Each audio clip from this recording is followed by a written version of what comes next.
Good morning everyone. एक बार फिर से आप सभी का क्रेजी जीके ट्रिक के डेली करंट अफेयर की सीरीज में स्वागत है। आज के सेशन में हम 6 जनवरी के सभी करंट अफेयर को डिटेल में समझेंगे। आराम से पूरे सेशन को देखिए। पीडीएफ आपको कहां मिलेगी? क्रेजी जीके ट्रिक के एप्लीकेशन पर। तो प्ले स्टोर से क्रेजी जीके ट्रिक एप्लीकेशन को आप डाउनलोड कर लीजिए और चेकआउट कीजिए, क्योंकि काफी सारे एग्जाम ओरिएंटेड कोर्स आपको वहां पर देखने को मिल जाएंगे जो कि आपको एग्जाम में काफी हेल्प करने वाले हैं।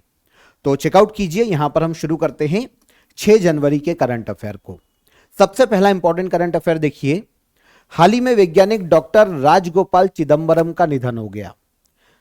राजगोपाल चिदंबरम को किस वर्ष पद्म विभूषण से सम्मानित किया गया था? तो बहुत ही फेमस साइंटिस्ट रहे हैं राजगोपाल चिदंबरम। इनका हाल ही में देखिए निधन हो गया है।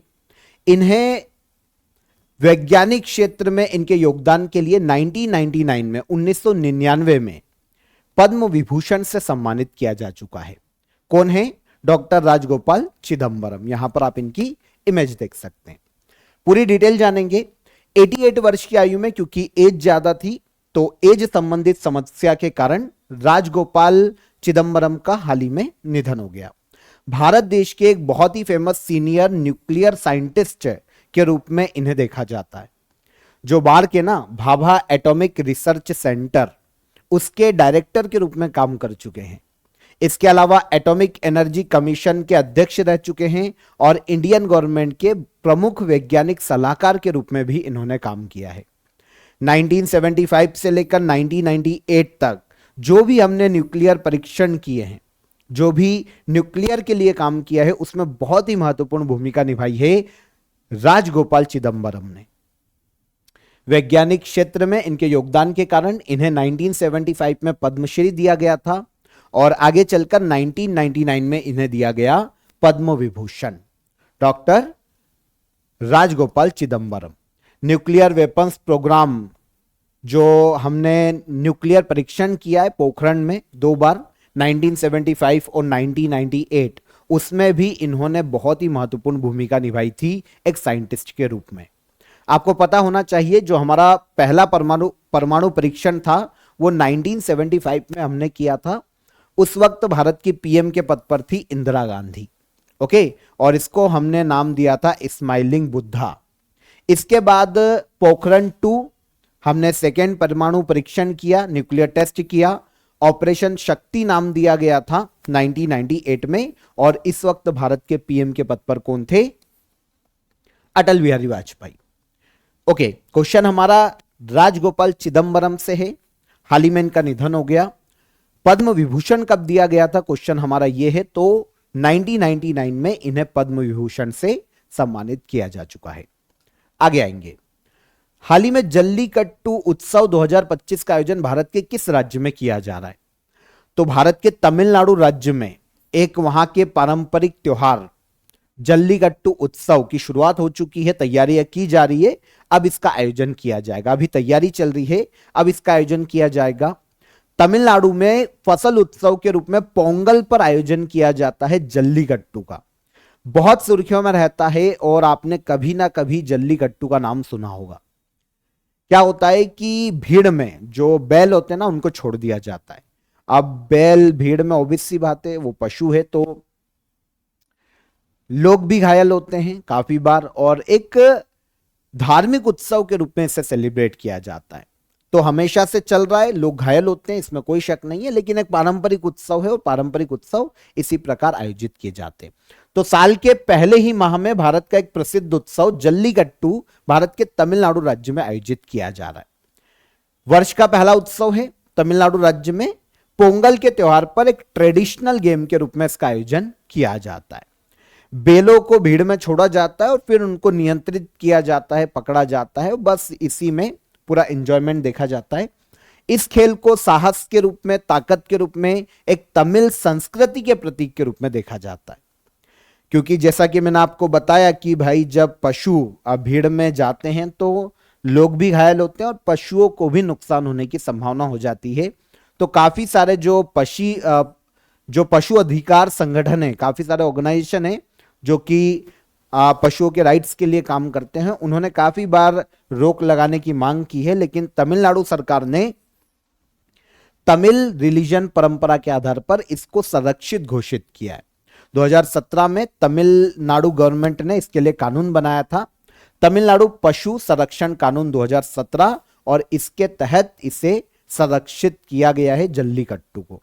सुप्रीम कोर्ट भी काफी बार ये मामला गया है, सुप्रीम कोर्ट में भी काफी बार सुनवाई हुई है। तमिलनाडु का त्योहार है जल्लीकट्टू, इसलिए सुर्खियों में बार बार रहता है। पोंगल और जल्लीकट्टू का संबंध देखिए तो आपको पता है मकर संक्रांति पर नए फसल उत्सव के रूप में पोंगल का आयोजन किया जाता है तमिलनाडु में, और यहीं पर जो पोंगल का दूसरा दिन होता है इसे कहा जाता है मातु पोंगल, और इसी दिन जल्लीकट्टू का भी आयोजन किया जाता है। किसान और बैलों के मध्य में जो रिलेशन है, जो सद्भावना है, उसको व्यक्त करने के लिए, उसको सम्मान पूर्वक व्यक्त करने के लिए समर्पित किया गया है जल्लीकट्टू फेस्टिवल को। कहां पर मनाया जाता है? भारत के तमिलनाडु राज्य में। आगे बढ़ने से पहले आप सभी को बता देता हूं आज का ऑफर ऑफ द डे। तो आप सभी के लिए ऑल सब्जेक्ट क्वेश्चन बैंक यहां पर अवेलेबल है, जहां पर आपको history, geography, polity, science, economics, art and culture 10,000 plus MCQs यहां पर देखने को मिलेंगे। 10,000 प्लस एमसीक्यूज आपको विद डिटेल एनालिसिस बेस्ड सारे क्वेश्चन आपको यहां पर देखने को मिल जाएंगे। तो आप इस क्वेश्चन बैंक को ज्वाइन कर सकते हैं। डिस्क्रिप्शन में मैंने आपको इसकी लिंक दे दी है। स्टैटिक पोर्शन है, आपको ज्वाइन करना चाहिए क्योंकि काफी जीएस से काफी क्वेश्चन हमको एग्जाम में देखने को मिलते हैं। वो आपके जितने भी एग्जाम ओरिएंटेड है वो यहां पर कवर हो जाएंगे। काफी नॉमिनल चार्जेस में आपके लिए अवेलेबल है। डिस्क्रिप्शन में इसकी मैंने आपको लिंक दे दी है, वहां पर जाकर आप डायरेक्ट इससे अवेल कर सकते हैं और एप्लीकेशन पर चेकआउट कीजिए। जैसा कि मैंने आपको बताया काफी सारा इंटरेस्टिंग कोर्स, आपके एग्जाम ओरिएंटेड कोर्स आपको वहां पर देखने को मिल जाएंगे। नीचे हेल्पलाइन नंबर है, कॉल कर लीजिए, व्हाट्सअप कर दीजिए। अगर आपकी कोई भी क्वेरी है तो वो सॉल्व हो जाएगी। अगले क्वेश्चन पर चलेंगे। हाल ही में केंद्र सरकार ने संपत्तियों की ई नीलामी के लिए किस संशोधित पोर्टल को लॉन्च किया है? तो सेंट्रल गवर्नमेंट ने जो संपत्तियां हैं उनकी ई नीलामी के लिए, नीलाम करने के लिए बैंक नेट नाम के संशोधित पोर्टल को हाल ही में लॉन्च किया है। बैंक नेट पोर्टल को लॉन्च किया है केंद्र सरकार ने। उद्देश्य क्या है? सभी पब्लिक सेक्टर के बैंकों से संपत्तियों की ई ऑक्शन को सुव्यवस्थित करना। ई ऑक्शन लगाया जाएगा। बैंक के पास क्या होता है, जब कोई लोन नहीं भर पाता है ना, लोन का पैसा नहीं दे पाता, तो आपको पता है बैंक संपत्ति को जब्त कर लेता है। वो कुछ भी हो सकता है, कृषि भूमि हो सकती है, लैंड एरिया हो सकता है, फ्लैट हो सकते हैं, प्लॉट हो सकते हैं, बंगलो हो सकते हैं। तो ये बैंकों के पास जितनी भी संपत्ति है ना, उनके ई ऑक्शन की व्यवस्था देता है बैंक नेट। एक संशोधित पोर्टल है जिसे ई नीलामी के लिए केंद्र सरकार ने हाल ही में लॉन्च किया है और इस पोर्टल पर 1,22,000 से ज्यादा एसेट्स को पहले ही ट्रांसफर किया जा चुका है। फायदा क्या होगा?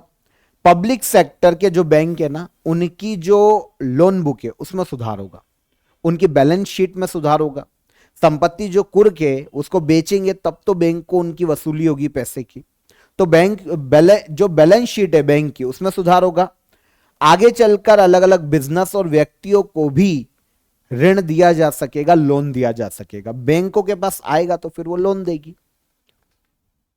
पोर्टल की लिस्टिंग में रेसिडेंशियल प्रॉपर्टी, लैंड एरिया, कृषि भूमि, एग्रीकल्चर और नॉन एग्रीकल्चर लैंड, इसके अलावा बिल्डिंग, शॉप्स, व्हीकल, काफी सारी चीजें हैं जो कि ई नीलामी के लिए रजिस्टर्ड की गई है इस पर्टिकुलर बैंक नेट पोर्टल पर। केंद्र सरकार ने हाल ही में से लॉन्च किया है। भारत के पीएम ने हाल ही में दिल्ली में ग्रामीण भारत महोत्सव 2025 का इनॉग्रेशन किया। इसकी थीम क्या है? तो पहला इंपॉर्टेंट फैक्ट कि ग्रामीण भारत महोत्सव 2025 का आयोजन कहां किया जा रहा है? तो इसका आयोजन किया जा रहा है नई दिल्ली के भारत मंडपम में। इसकी थीम की बात करें तो एक लचीले ग्रामीण भारत का निर्माण, बिल्डिंग अ रेसिलिएंट रूरल इंडिया 2025 में ग्रामीण भारत महोत्सव की थीम है। आंसर हो जाएगा आंसर डी, एक लचीले ग्रामीण भारत का निर्माण, ग्रामीण भारत महोत्सव 2025 की थीम है। भारत के पीएम नरेंद्र मोदी ने नई दिल्ली के भारत मंडपम में हाल ही में इस महोत्सव का इनॉग्रेशन किया है।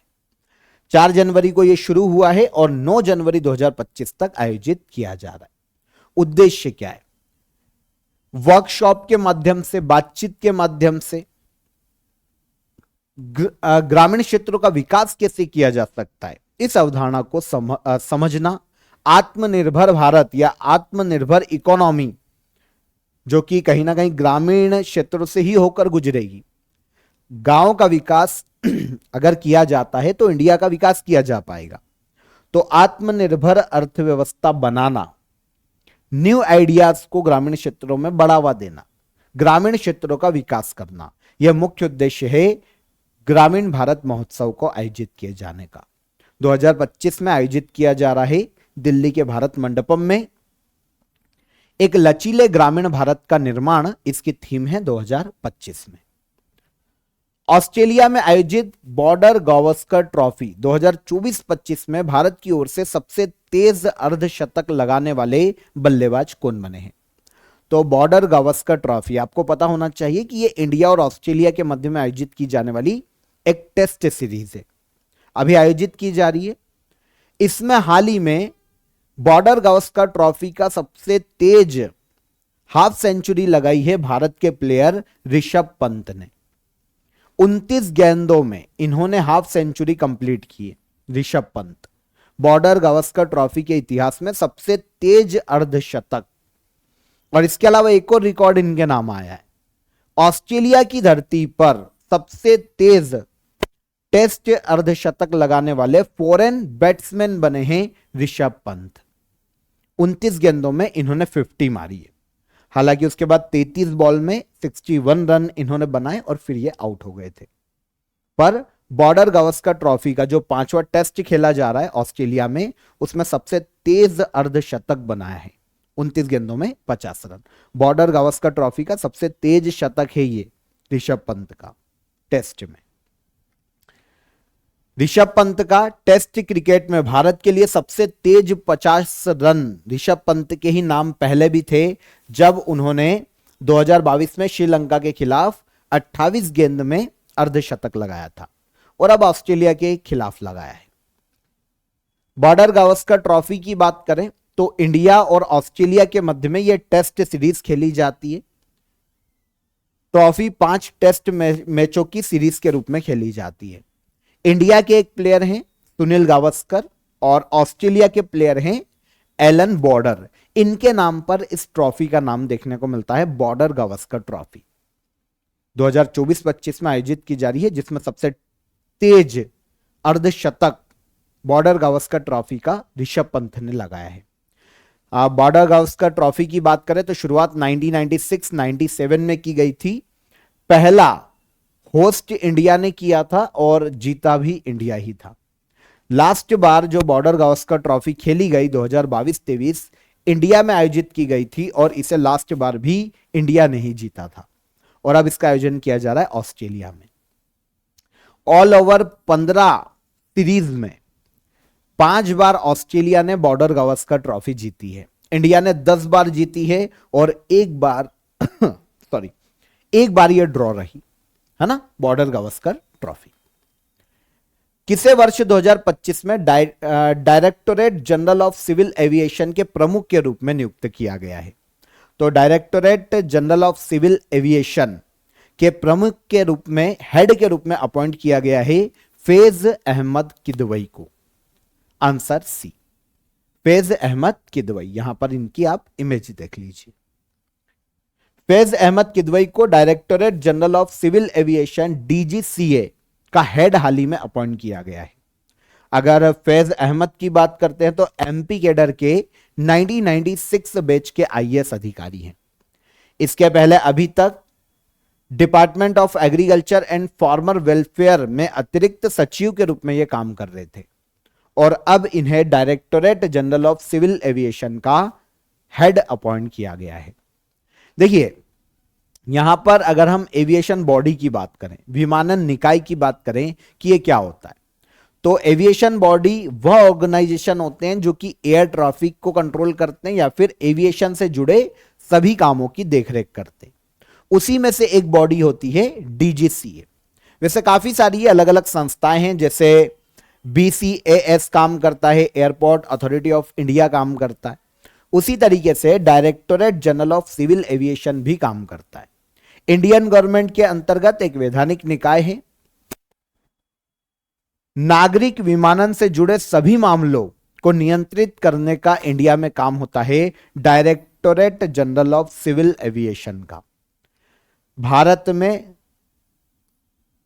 एयर सेफ्टी के लिए काम करती है, एयरक्राफ्ट लाइसेंसिंग के लिए काम करती है। जो रेगुलेशन बनते हैं एविएशन सेक्टर का, उनको फॉलो करवाना, पालन सुनिश्चित करना, ये सारे काम DGCA के द्वारा किए जाते हैं। हाल ही में इस संस्था के हेड के रूप में कौन अपॉइंट किए गए? फैज अहमद किदवई। आगे बढ़ेंगे। भारत में आयोजित होने वाले खो खो वर्ल्ड कप 2025 में शुभंकर कौन घोषित किए गए? तो आपको पता है जनवरी 2025 में पहला खो खो वर्ल्ड कप आयोजित किया जा रहा है इंडिया में। कहां पर? इंडिया। कुछ सेशंस पहले मैंने आपको बताया था कि खो खो वर्ल्ड कप के ब्रांड एम्बेसडर कौन बने? सलमान खान, है ना। अब खो खो वर्ल्ड कप 2025 का मैस्कॉट घोषित किया गया है और यह मैस्कॉट का नाम है तेजस और तारा।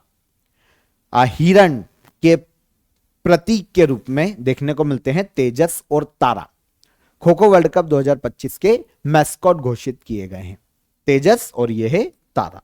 दो हिरणों की एक जोड़ी है जो कि हिरणों के प्रतीक के रूप में देखी जाती है। तो kho kho federation of India ने 13 से 19 जनवरी 2025 के बीच में होने वाले खो खो वर्ल्ड कप के लिए ट्रॉफी को अनाउंस किया और मैस्कॉट का भी अनावरण किया है। मैस्कॉट हिरणों की एक जोड़ी है जिसको नाम दिया गया तेजस और तारा। यहां पर तेजस प्रतिभा और एनर्जी का प्रतीक है और वहीं पर तारा की बात करें तो एक तो मार्गदर्शन और आकांक्षा का प्रतिनिधित्व करती है। तो तेजस और तारा ये दोनों ही मैस्कॉट के रूप में देखने को मिलते हैं खो खो वर्ल्ड कप 2025 में। आयोजन कहां हो रहा है? सॉरी, तो आयोजन किया जा रहा है इसका नई दिल्ली में। कहां पर? नई दिल्ली। नई दिल्ली में एक स्टेडियम देखने को मिलता है, इंदिरा गांधी स्टेडियम। यहां पर 13 से लेकर 19 जनवरी 2025 तक आयोजन किया जाएगा खो खो वर्ल्ड कप 2025 का। 24 देशों की 21 पुरुष टीम और 20 महिला टीमें यहां पर पार्टिसिपेट करने वाली है। सलमान खान को ब्रांड एम्बेसडर बनाया गया था कुछ दिन पहले ही, पहला खो खो वर्ल्ड कप 2025, है ना। गुरु गोविंद सिंह की जयंती 2025 में कब मनाई जा रही है? तो 2025 में गुरु गोविंद सिंह जी की जयंती है आज, मतलब 6 जनवरी को। गुरु गोविंद सिंह का नाम सुना होगा, है ना। सिख धर्म के 10वें गुरु है गुरु गोविंद सिंह। सिख धर्म में खालसा पंथ की स्थापना का श्रेय दिया जाता है इन्हें। खालसा पंथ की स्थापना की थी और सिख धर्म में 5 चीजों को इन्होंने अनिवार्य किया था: केश, कंघा, कड़ा, कच्छा और कृपाण। 5 ककार कहा जाता है इन्हें। तो 5 चीजों को अनिवार्य किया था गुरु गोविंद सिंह। 10वें सिख गुरु माने जाते हैं और उसके बाद गुरु ग्रंथ साहिब ऑफिशियली सिख धर्म के धर्म गुरु के रूप में देखी जाती है। तो 10 धर्म गुरु थे, उसके बाद गुरु गोविंद सिंह जी ने गुरु ग्रंथ साहिब को सिख धर्म का अगला गुरु घोषित किया था और अभी तक वो कंटिन्यू है। तो गुरु गोविंद सिंह की जयंती के रूप में हर साल देखिए अलग अलग डे पर आता है, क्योंकि ये नानक शाही कैलेंडर के अनुसार मनाई जाती है। तो हर साल आपको गुरु गोविंद सिंह जी की जो जयंती है वो हर साल अलग अलग डेट पर देखने को मिलेगी। इस बार ये देखने को मिल रही है 6 जनवरी को। गुरु गोविंद सिंह सिख धर्म के 10वें और अंतिम गुरु थे। इनका जन्म 22 दिसंबर 1666 में हुआ था बिहार के पटना साहिब में। जयंती कब? 6 जनवरी को। ओके, आगे आइए। ओडिया कवि प्रतिभा सतपथी को हाल ही में किस पुरस्कार से सम्मानित किया गया है? तो पहला फैक्ट तो यह नोट कीजिए कि प्रतिभा सतपथी किस भाषा के कवि हैं? तो यह ओडिया भाषा के कवि है प्रतिभा सतपथी। गंगाधर राष्ट्रीय कविता पुरस्कार हाल ही में इन्हें दिया गया है। ओडिया पोएट है प्रतिभा सतपथी को 2023 के गंगाधर नेशनल पोएट्री अवार्ड से सम्मानित किया गया है। देखिए ये जो अवार्ड है ये संबलपुर यूनिवर्सिटी के द्वारा दिया जाता है, जो कि ओडिशा की एक यूनिवर्सिटी, ओडिशा की यूनिवर्सिटी संबलपुर यूनिवर्सिटी के 58th फाउंडेशन डे के अवसर पर यह अवार्ड दिया गया प्रतिभा सतपथी को। ठीक है, पुरस्कार कविता के क्षेत्र में उत्कृष्ट प्रदर्शन करने वाले किसी भी व्यक्ति को दिया जा सकता है। इस बार 2025 में ओडिया भाषा के लिए यह दिया गया है, लेकिन दिया 2023 के लिए गया है, ध्यान रखना। अनाउंस अभी हुआ है लेकिन यह 2023 के लिए दिया गया। पुरस्कार की शुरुआत 1989 में की गई थी संबलपुर यूनिवर्सिटी के द्वारा। कौन सा अवार्ड है? Gangadhar national poetry award. किसे दिया गया? तो ओडिया पोएट प्रतिभा सतपथी को हाल ही में इस पुरस्कार से सम्मानित किया गया। लास्ट क्वेश्चन, हाल ही में किस राज्य सरकार ने रायतू भरोसा योजना का विस्तार करते हुए किसानों को 7,500 रुपए प्रति एकड़ प्रदान करने की घोषणा की है? तो रायतू भरोसा योजना, यह योजना देखने को मिलती है तेलंगाना राज्य में। इस योजना के तहत तेलंगाना सरकार जो फसल सीजन होगा उसमें किसानों को, राज्य के किसानों को 7,500 रुपए प्रति एकड़ की आर्थिक सहायता प्रदान करेगी खेती के लिए। तेलंगाना सरकार की योजना है रायतू भरोसा योजना। तो तेलंगाना सरकार ने रायतू भरोसा योजना का विस्तार किया है और किसानों को प्रति फसल सीजन में 7,500 रुपए पर एकड़, प्रति एकड़ की वित्तीय सहायता प्रदान करने का अनाउंसमेंट किया है। अभी तक ये जो योजना है ना, इसके तहत राज्य में किसानों को हर फसल सीजन में 5,000 रुपए प्रति एकड़ दिए जाते थे आर्थिक सहायता के रूप में। अब इसे बढ़ाकर कितना किया गया? 7,500 रुपए पर एकड़। यह योजना अब 7,500 रुपए के हिसाब से जनवरी 2025 में अब शुरू होगी।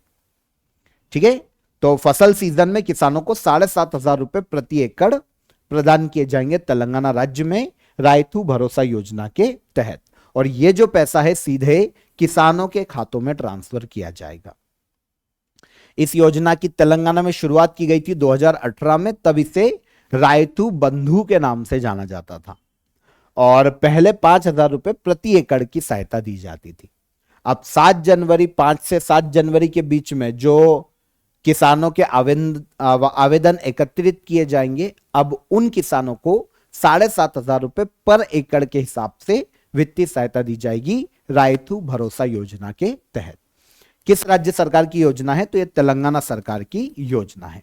ओके, तो यहां पर हमने 6 जनवरी 2025 के सभी करंट अफेयर को डिटेल में डिस्कस किया, एक एक फैक्ट, एक एक क्वेश्चन को समझा। अब हम चलेंगे लास्ट डे के करंट अफेयर के रिवीजन पर। क्वेश्चन आंसर ले लेते हैं। भारत व नेपाल के मध्य में सूर्य किरण मिलिट्री एक्सरसाइज के कौन से संस्करण का आयोजन किया जा रहा है? तो सूर्य किरण मिलिट्री एक्सरसाइज के 8वें संस्करण का आयोजन किया जा रहा है इंडिया और नेपाल के मध्य में।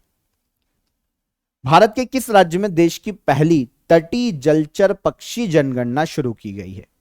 तो देश की पहली तटीय जलचर पक्षी जनगणना शुरू की गई है कहां पर? भारत के गुजरात राज्य में, marine national park, Jamnagar district. Green GDP के लिए पारिस्थितिक तंत्र का मूल्यांकन करने वाला देश का पहला राज्य कौन सा है? तो यह राज्य बना है कौन? तो यह राज्य बना है भारत का छत्तीसगढ़ राज्य। वस्त्र मंत्रालय की रिपोर्ट के अनुसार 2023 में भारत विश्व में वस्त्र और परिधान के निर्यात के मामले में कौन से स्थान पर है?